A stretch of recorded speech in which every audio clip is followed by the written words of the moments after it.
매일 드시는 영양제가 사실은 암을 키우고 있다면 어떠시겠어요? 믿기 어려우시겠지만 몇 가지만 피해도 암 위험을 줄일 수 있을지도 모릅니다. 몸에 좋다고 믿어온 그 영양제가 사실은 암세포의 연료가 될 수도 있습니다. 저는 수많은 환자를 진료하면서 이 충격적인 진실을 마주했습니다.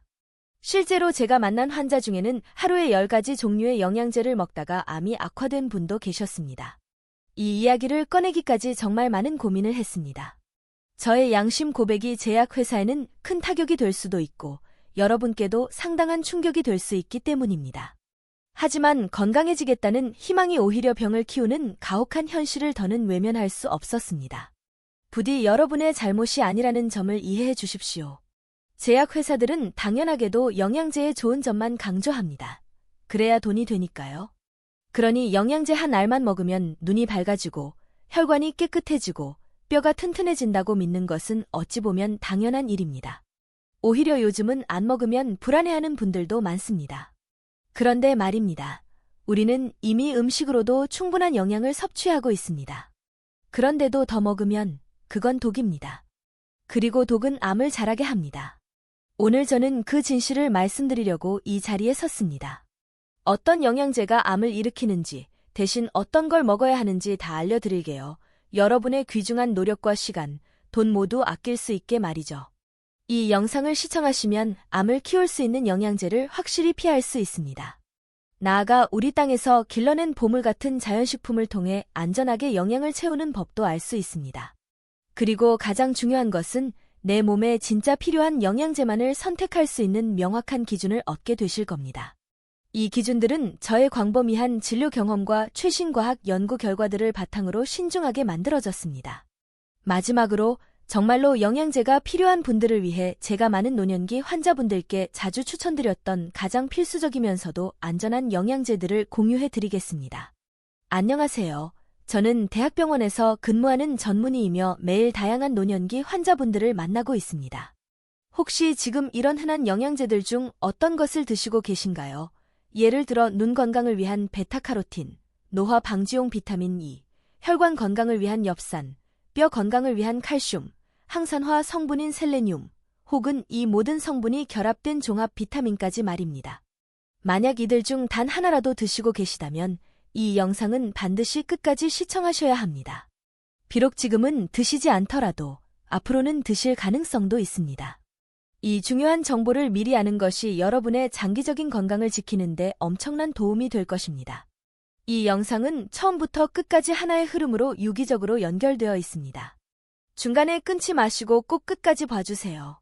그래야만 영양제의 진짜 진실을 온전히 이해하실 수 있습니다.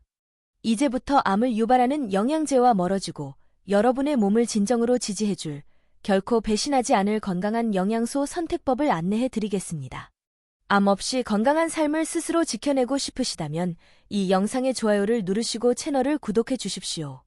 만약 가족이나 친구들이 영양제의 홍수 속에서 혼란스러워하고 있다면 부디 이 영상을 그들과 공유해 주세요. 이 정보가 생명을 살릴 수도 있습니다. 자, 그럼 암세포를 키울 수 있는 첫 번째 영양제에 대해 말씀드리겠습니다.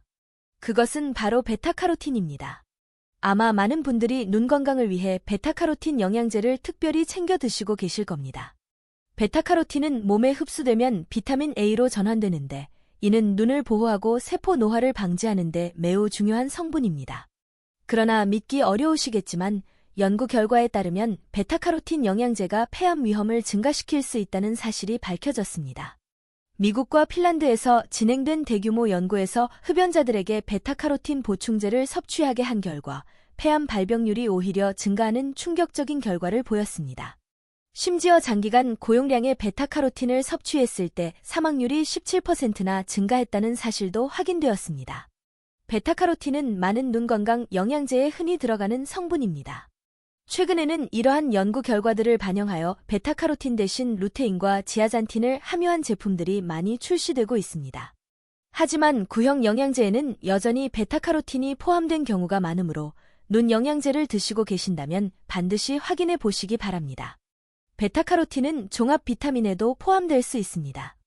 비타민 A의 공급원으로 여전히 베타카로틴을 널리 사용하기 때문입니다. 베타카로틴이 함유되어 있는지 확인하는 방법을 알려드릴게요.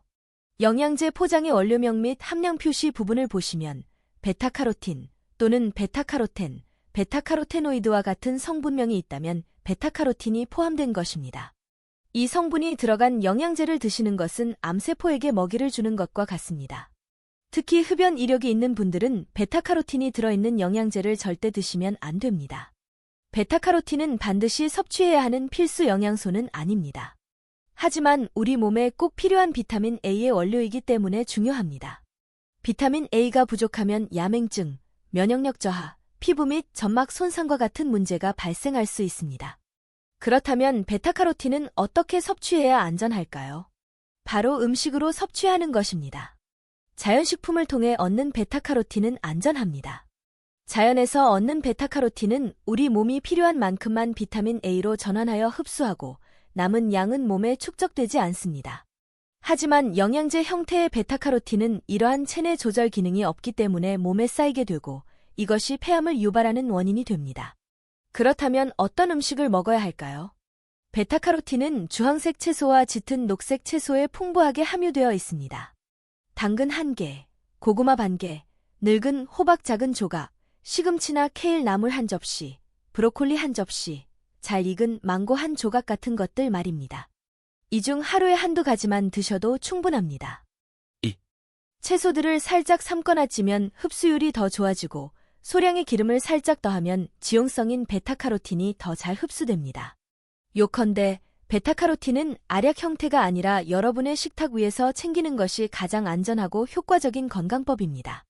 이것이 눈 건강을 지키면서 암에 대한 걱정을 덜 수 있는 가장 현명한 방법입니다. 암세포를 키울 수 있는 두 번째 영양제는 바로 고용량 비타민 E입니다. 많은 분들이 노화 방지에는 역시 비타민 E지라고 생각하시며 매일 비타민 E 영양제를 드시고 계실 겁니다. 비타민 E는 강력한 항산화 작용으로 세포가 노화되는 것을 막아주어 암, 치매, 심혈관 질환 예방에 효과가 있다고 주목받아 왔습니다. 그래서 고용량 영양제로 많이 출시되었습니다. 사람들은 항산화제를 많이 먹을수록 세포가 녹슬지 않도록 하는 강력한 방패를 만들 수 있을 것이라고 생각했습니다. 하지만 몸에 좋은 것이라도 과하면 독이 될 수 있다는 사실을 알고 계셨나요? 미국에서 진행된 연구들에 따르면 고용량 비타민 E 보충제를 장기간 복용한 사람들에게서 사망률이 오히려 증가하는 경향이 나타났습니다. 또 다른 연구에서는 비타민 E가 대장암이나 전립선암 발생 위험을 높일 수 있다는 결과도 나왔습니다. 특히 하루에 400IU 이상의 비타민 E 보충제를 복용한 남성들의 경우 전립선암 발생 위험이 17%나 증가한 것으로 밝혀졌습니다. 게다가 혈액을 묽게 하는 와파린 같은 항응고제를 복용 중이신 분들은 비타민 E 보충제를 함께 먹을 경우 출혈 위험이 크게 증가할 수 있습니다. 이는 뇌출혈 위험까지 높일 수 있어 매우 위험합니다. 비타민 E의 하루 권장 섭취량은 15mg, 즉 22IU입니다. 이 정도의 용량을 영양제로 드시는 것은 큰 문제가 되지 않습니다. 오히려 항산화 작용으로 암 예방에 긍정적인 효과가 있습니다. 하지만 400IU 이상의 고용량 비타민 E를 드실 때는 암세포를 키울 수 있습니다. 그러므로 고용량 비타민 E는 절대 드시면 안 됩니다. 비타민 E는 음식으로 섭취하는 것이 단연코 가장 안전하고 항산화 효과도 뛰어납니다. 그럼 어떻게 먹는 것이 좋을까요? 사실 균형 잡힌 식사를 하시는 분들은 이미 충분한 비타민 E를 섭취하고 계실 겁니다. 견과류, 씨앗류, 올리브유, 시금치 등의 비타민 E가 풍부하게 들어있거든요. 어느 정도를 먹어야 하는지 쉽게 설명해 드릴게요. 아몬드나 해바라기씨 같은 견과류 1줌, 올리브 오일 2큰술, 아보카도 1개, 시금치나 브로콜리 1접시를 떠올려 보세요. 이 중 하루 식단에 2-3가지 정도만 포함시켜도 충분합니다. 이렇게 하시면 비타민 E의 하루 권장 섭취량인 15mg을 쉽게 충족시킬 수 있습니다. 그리고 비타민 E는 지용성이기 때문에 기름과 함께 먹어야 흡수가 잘 됩니다. 그래서 제가 추천드리는 방식은 아보카도, 데친 브로콜리, 견과류에 올리브 오일 2큰술, 사과식초나 레몬즙 1큰술, 발사믹 식초 1큰술, 소금을 약간 뿌려서 샐러드로 드시는 겁니다. 이 샐러드 한 접시만으로도 굳이 영양제를 드시지 않아도 세포 노화를 충분히 막을 수 있습니다. 비타민 E를 알약이 아닌 밥상에서 챙기세요. 젊음을 지키고 싶다면 약보다 자연식이 훨씬 안전하고 효과적입니다. 암세포를 키울 수 있는 세 번째 영양제는 바로 고용량 엽산입니다. 엽산은 혈관 건강을 지켜주고 세포가 잘 자라도록 돕는 중요한 비타민입니다. 특히 노년층에게 중요한 빈혈 예방, 심장병 예방, 기억력 유지에도 긍정적인 영향을 주기 때문에 1000마이크로그램 이상의 고용량 엽산을 드시는 분들이 많습니다. 하지만 엽산이 너무 많아지면 오히려 문제가 될 수 있다는 사실을 알고 계셨나요?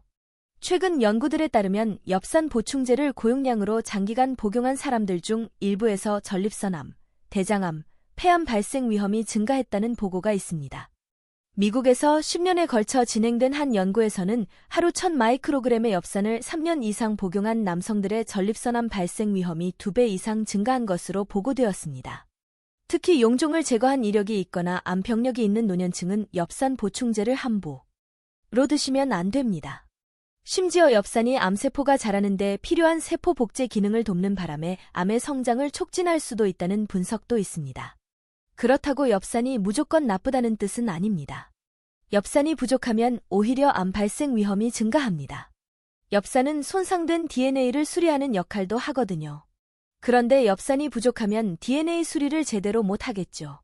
DNA는 세포를 만드는 설계도와 같습니다. 망가진 설계도로 세포를 만들게 되면 돌연변이 세포인 암이 생길 수 있습니다. 엽산은 보충제가 아닌 식사를 통해 섭취할 때 훨씬 안전하고 효과적입니다. 실제 연구에서 엽산을 음식으로 충분히 섭취한 경우에는 오히려 전립선암 위험이 약간 낮은 경향을 보였습니다. 그렇다면 어떤 음식을 얼마나 먹으면 될까요? 엽산은 푸른 잎채소, 콩류, 과일에 많이 들어 있습니다. 시금치, 브로콜리, 아스파라거스, 배추, 케일, 상추, 청경채 등 채소를 작은 한 접시, 렌틸콩, 병아리콩, 강낭콩 등 콩류를 한 주먹씩, 이 중 한두 가지씩을 매 끼니 식사에 챙기세요.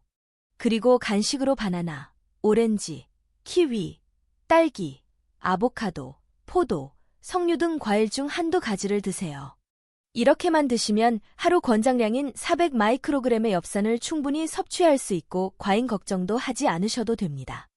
역시 자연에서 온 음식이 우리 몸에 가장 좋은 영양제라는 것을 알 수 있습니다. 암세포를 키울 수 있는 네 번째 영양제는 바로 칼슘입니다. 많은 분들이 골다공증 예방하려면 칼슘 꼭 챙겨야지라고 굳게 믿고 계실 겁니다. 칼슘은 약해지기 쉬운 노년층에게 정말 중요한 영양소입니다. 그러나 진정으로 중요한 것은 얼마나 섭취하느냐입니다. 칼슘 역시 과하면 독이 될 수 있다는 사실을 아는 분은 많지 않습니다. 어떤 분들은 칼슘이 좋다고 생각해서 우유도 마시고 칼슘 영양제도 먹고 심지어 종합 비타민까지 함께 드십니다. 하지만 그렇게 하다 보면 하루 권장량을 훨씬 넘기기 쉽습니다. 노년층의 경우 하루 칼슘 권장 섭취량은 700에서 1200mg 정도입니다. 하지만 하루 1500mg 이상의 칼슘을 보충제로 섭취할 경우 신장 결석, 소화불량, 심지어 일부 연구에서는 심장병 위험이 높아질 수 있다는 보고도 있습니다. 핀란드에서 29만 9천 명을 대상으로 한 연구에서는 하루 2000mg 이상의 칼슘을 섭취한 경우 전립선암 발생 위험이 뚜렷하게 높아졌다고 합니다. 그렇다고 칼슘을 전혀 먹지 않으면 어떻게 될까요? 뼈가 약해지고 쉽게 골절되며 낙상 후 회복도 훨씬 느려질 것입니다. 결국 가장 이상적인 해결책은 적당량을 통제 음식으로 섭취하는 것입니다. 그렇다면 식사로 칼슘을 어떻게 챙기면 좋을까요? 생각보다 아주 쉽습니다. 저지방 우유 1컵, 두부 반모, 멸치 한 줌, 케일이나 브로콜리 한 접시, 칼슘 강화 두유 한 팩, 칼슘 강화 치즈 한 장 같은 것들을 떠올려 보세요. 이 중 두세 가지를 하루 동안 드시면 필요한 칼슘을 충분히 채울 수 있습니다. 여기에 한 가지 더 정말 중요한 것을 추가해 주셔야 합니다. 매일 햇볕을 10분에서 20분 정도 쬐어주세요. 이렇게 하면 몸에서 비타민 D가 생성되어 칼슘 흡수를 크게 도울 수 있습니다. 칼슘 섭취에 대한 더 자세한 내용은 제가 이전에 링크한 영상을 보시면 쉽게 알 수 있습니다. 부디 시간을 내어 꼭 한번 시청해 보시기 바랍니다. 만약 매일 음식으로 충분한 칼슘을 챙기기가 진정으로 어렵다고 느끼신다면 칼슘 보충제의 도움을 받을 수는 있습니다. 그러나 칼슘 보충제의 용량이 500mg을 넘지 않도록 반드시 확인해 주십시오. 이는 국민건강영양조사에 따르면 50세 이상 남녀의 하루 평균 칼슘 섭취량이 약 500mg으로 조사되었기 때문입니다. 특별한 노력을 하지 않더라도 이미 음식으로 500mg 정도는 드시고 계실 가능성이 큽니다. 그러므로 칼슘 보충제를 절대 너무 많이 드시면 안 됩니다. 만약 음식으로 충분한 칼슘을 드시고 계시다면 칼슘 보충제는 과감히 생략하셔도 됩니다. 칼슘은 너무 부족해도 문제지만 너무 많아도 문제가 됩니다. 특히 보충제로 드실 때는 함량을 꼭 확인하시고 되도록 식사 속에서 칼슘을 챙기시는 것이 단연코 가장 안전하고 효과적인 방법입니다. 마지막으로 암을 유발할 수 있는 영양제는 셀레늄입니다. 셀레늄은 강력한 항산화 및 면역력 강화 효능으로 널리 알려져 있어 많은 분들이 보충제로 선택하고 계십니다. 셀레늄은 단일 성분 보충제뿐만 아니라 대부분의 종합 비타민이나 항산화 영양제에도 흔히 포함되어 있습니다. 영양 정보 라벨에는 보통 셀레늄 또는 셀렌이라고 표기되어 있을 것입니다. 셀레늄은 아주 미량만 필요하지만 없으면 안 되는 정말 중요한 기능을 수행합니다.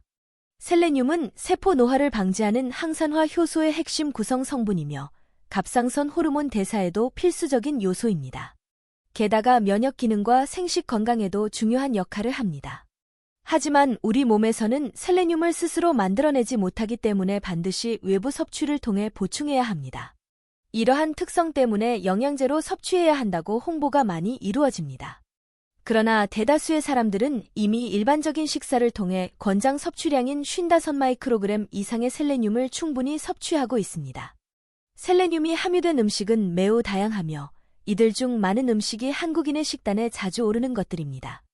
예를 들어 고등어, 새우, 굴 등의 해산물, 소고기, 돼지고기, 닭고기 등의 육류, 계란, 그리고 견과류, 현미, 통밀 같은 곡류 등이 있습니다. 따라서 셀레늄을 굳이 영양제로 따로 보충할 필요가 거의 없습니다. 그러나 고용량 셀레늄 영양제를 복용하면 불행히도 우리 몸에 독이 될 수 있습니다. 실제로 한 연구에서는 이미 혈중 셀레늄 수치가 높은 남성이 셀레늄 보충제를 복용했을 때 전립선암 위험이 무려 91%나 증가했다는 충격적인 결과가 보고되었습니다. 또 다른 연구에서는 셀레늄 보충제를 장기간 복용 시 당뇨병 발생 위험이 증가할 수 있다는 부작용 우려도 제기되었습니다. 더 나아가 셀레늄 보충제를 지속적으로 장기간 복용하면 셀레늄 중독이 발생할 수 있습니다. 이 상태는 탈모, 손톱 변형, 소화 장애를 유발할 수 있으며 심한 경우 신경계 이상까지 초래할 수 있습니다. 그러므로 매일 잡곡밥과 다양한 단백질이 풍부한 음식으로 식사를 챙기고 계시다면 셀레늄 섭취에 대해 걱정하지 않으셔도 됩니다. 다만 브라질너트는 가끔씩 한두 알 정도만 드십시오. 브라질너트 한 알에는 70에서 90마이크로그램에 달하는 셀레늄이 들어있어 하루 권장량을 쉽게 초과할 수 있습니다. 셀레늄은 미량만 필요하지만 과하게 섭취하면 건강을 심각하게 해칠 수 있는 대표적인 영양소입니다. 따로 영양제로 챙기기보다는 우리가 평소 먹는 식사만 잘 챙겨도 충분히 섭취 가능하니 셀레늄 보충제는 반드시 의사와 상담 후에만 드시는 것을 강력히 권장합니다. 지금까지 잠재적으로 암을 유발할 수 있는 5가지 특정 영양제에 대해 말씀드렸습니다. 베타카로틴, 비타민 E, 엽산, 칼슘, 그리고 셀레늄이 바로 그것입니다. 그런데 여러분이 극도로 주의해야 할 영양제가 하나 더 있습니다. 그것은 바로 수많은 사람들이 섭취하는 종합 비타민입니다. 많은 분들이 종합 비타민을 반드시 챙겨 먹어야만 전반적인 건강을 지킬 수 있다고 굳게 믿고 계시며 이 한 알이면 다 들어있어요 라고 광고하는 것을 흔히 보셨을 겁니다. 그러나 솔직한 진실은 결코 그렇지 않다는 것입니다. 종합 비타민에는 제가 방금 언급한 베타카로틴, 비타민 E, 엽산, 칼슘, 셀레늄 등 고용량으로 섭취할 경우 건강에 해로울 수 있는 성분들이 한꺼번에 포함되어 있는 경우가 많습니다. 특히 노년층께서는 더욱 각별히 주의하셔야 합니다. 이러한 성분들이 다른 영양제에도 중복되어 들어있는 경우가 많아 자신도 모르게 과잉 섭취로 이어지기 매우 쉽기 때문입니다. 만약 종합 비타민과 함께 엽산, 칼슘, 비타민 E 등의 개별 영양제를 추가로 더 드실 경우 과잉 복용의 가능성이 매우 높아집니다. 이렇게 되면 체내에 남은 과잉 성분들이 독이 되어 여러분의 몸을 적극적으로 공격할 수 있습니다. 미국 아이오와 대학교의 한 연구에서는 참으로 충격적인 결과가 밝혀졌습니다. 노년기 여성들이 장기간 종합 비타민을 복용했을 때 오히려 사망률이 증가했다는 것입니다. 물론 모든 종합 비타민이 본질적으로 나쁘다는 의미는 아닙니다. 진정한 문제는 자신의 몸에 정말 필요한지도 모른 채 무조건 매일 복용하는 습관에 있습니다. 이러한 관행은 건강을 지키는 활동이 아니라 오히려 위험을 쌓아가는 행위가 될 수 있습니다. 종합 비타민은 결코 만병통치약이 아닙니다.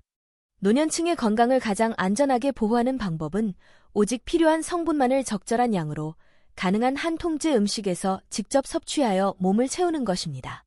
그렇다면 여러분의 몸이 진정으로 필요로 하는 영양제를 현명하게 선택하는 방법은 무엇일까요? 지금부터 말씀드리는 부분들을 이해하셔야만 진정한 건강을 스스로 지켜낼 수 있습니다. 이 부분이 핵심 중의 핵심이니 부디 끝까지 시청해 주십시오. 사실 여러분의 몸에 가장 좋은 방법은 영양제 없이 음식만으로 몸에 필요한 모든 영양소를 충분히 섭취하는 것입니다.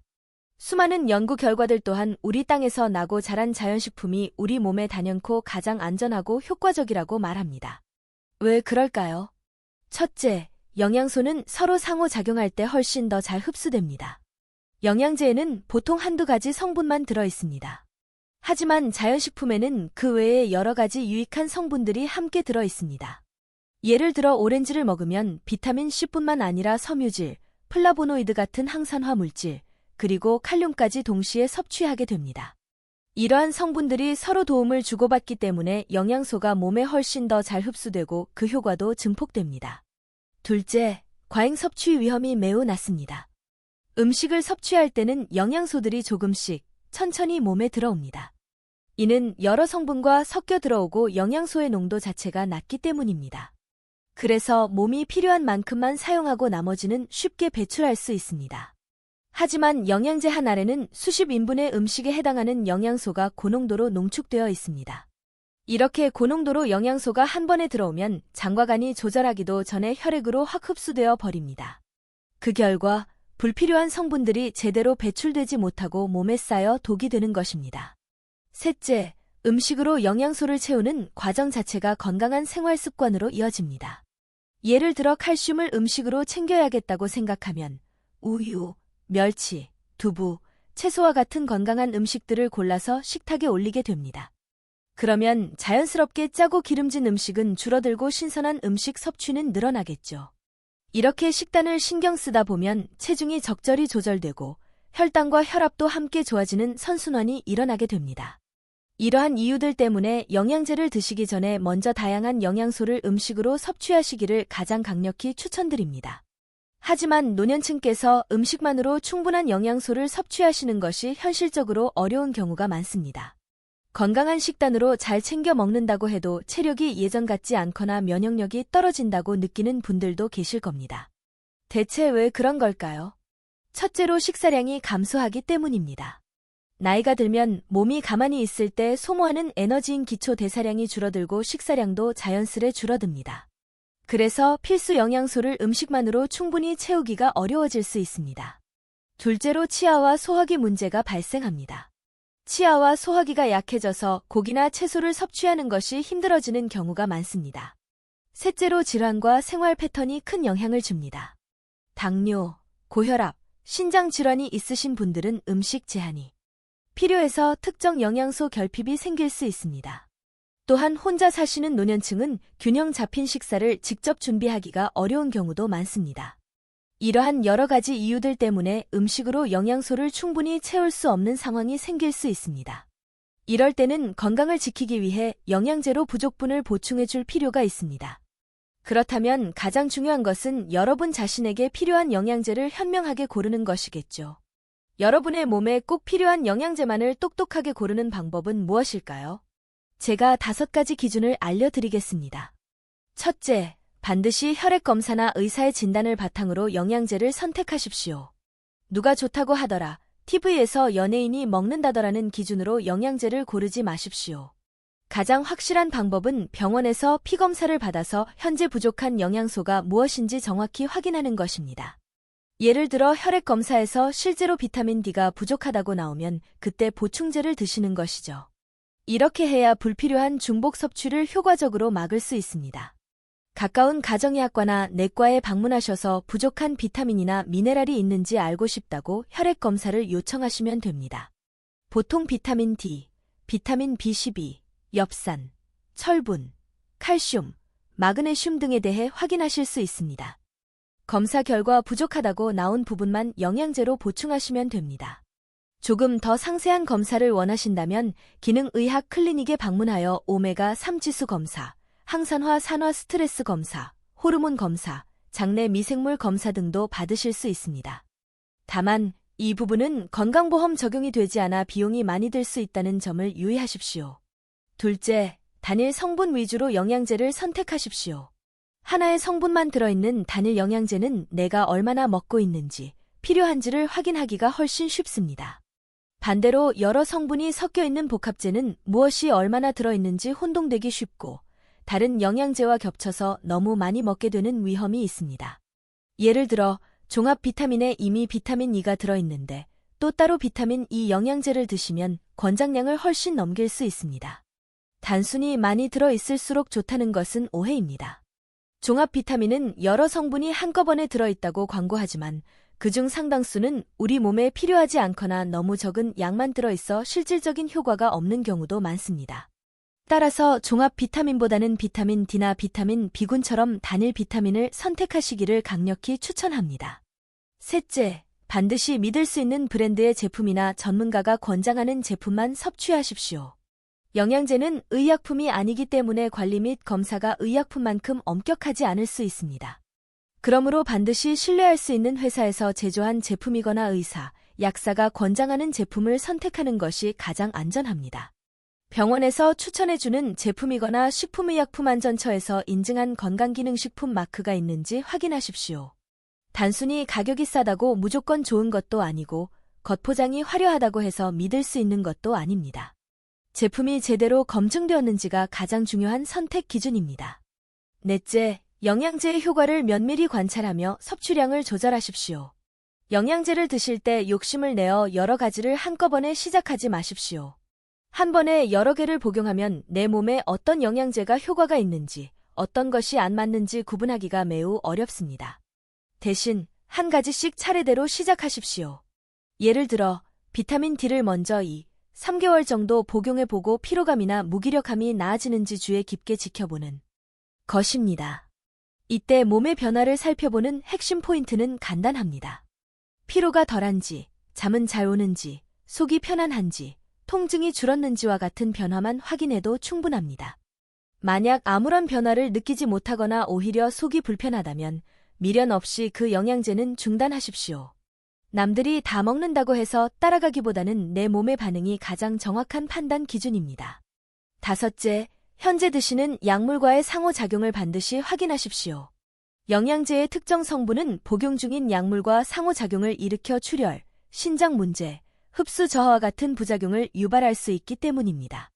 예를 들어 혈액을 묽게 하는 와파린과 같은 약을 드시는 분은 비타민 K의 섭취량을 일정하게 유지해야 합니다.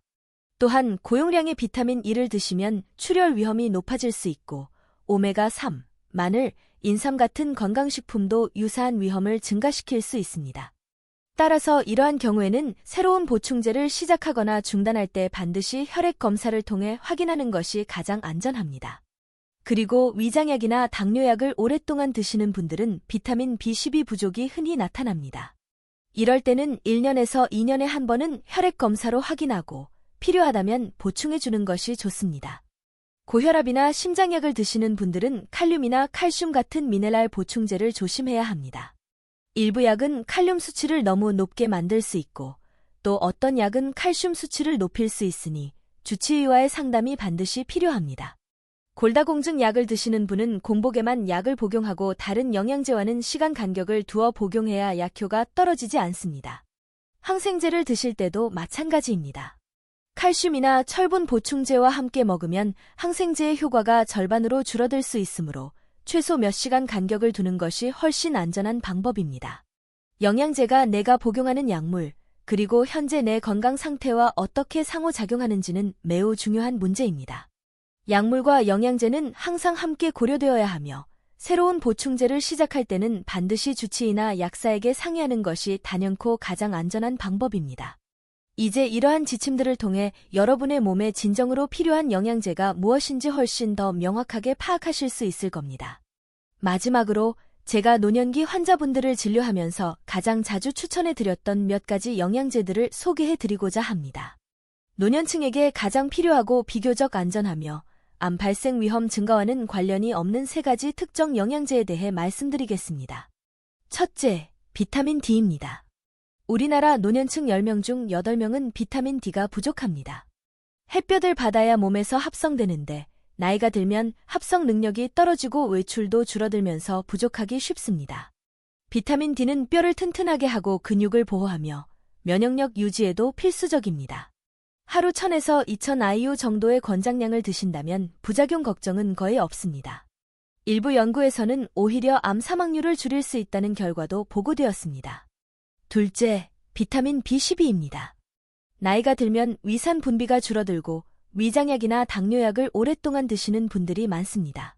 이러한 경우 비타민 B12의 흡수가 잘 이루어지지 않습니다. 흡수 부진은 지속적인 피로감, 손발 저림, 혹은 기억력 저하와 같은 다양한 증상으로 나타날 수 있습니다. 비타민 B12는 수용성 비타민이므로 과잉 섭취 시에도 소변으로 쉽게 배출되어 비교적 안전합니다. 따라서 결핍이 확인될 경우 보충제로 챙겨 드시는 것이 확실히 이롭습니다. 셋째, 프로바이오틱스, 즉 유산균입니다. 장 건강은 곧 면역 건강과 직결된다고 합니다.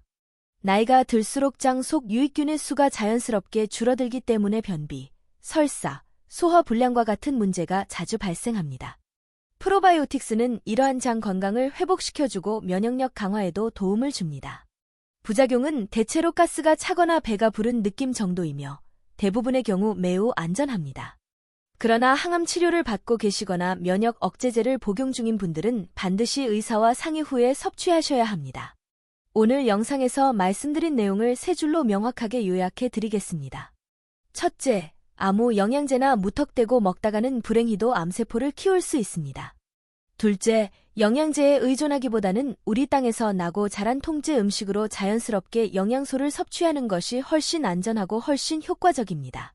셋째, 영양제는 자신의 몸 상태를 먼저 정확히 확인한 뒤 오직 필요한 것만을 현명하게 골라서 섭취해야 합니다.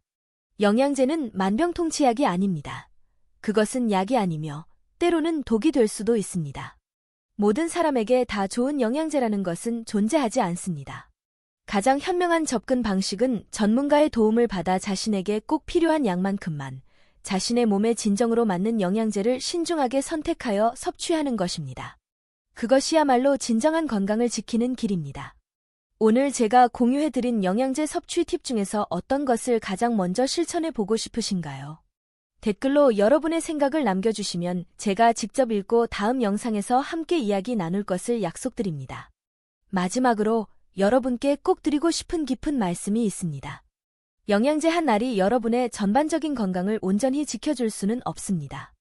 우리 땅에서 정성껏 길러낸 영양소가 풍부한 음식이야말로 우리 몸에 가장 조화롭고 효과적인 연료입니다. 건강은 그 누구도 여러분 대신 지켜줄 수 없는 것이며 오직 스스로 돌볼 때 비로소 얻을 수 있는 가장 소중한 재산입니다. 다양한 음식을 식탁에 올리는 것을 목표로 삼고 오늘 배운 것 중 단 하나부터라도 실천해 보십시오. 그 작은 한 걸음이 여러분의 건강을 지키는 진정으로 큰 첫걸음이 될 것입니다. 그리고 부디 이 중요한 정보를 아직 모르는 형제, 자매, 친구분들에게 꼭 전해 주십시오. 여러분이 보낸 이 영상 하나가 누군가의 일상과 전반적인 삶을 변화시키는 중대한 전환점이 될 수도 있습니다. 지금 바로 구독과 좋아요 버튼을 눌러주시고 아래 댓글에 이렇게 적어주십시오. 저는 오늘부터 영양제 대신 건강한 음식 먹기를 시작합니다. 그 하나의 댓글이 여러분에게는 꾸준히 실천하는 동기가 되고 다른 분들에게는 든든한 응원이 될 것입니다. 다음 영상에서도 여러분의 건강을 위한 더욱 유익한 정보를 가득 담아 찾아뵙겠습니다.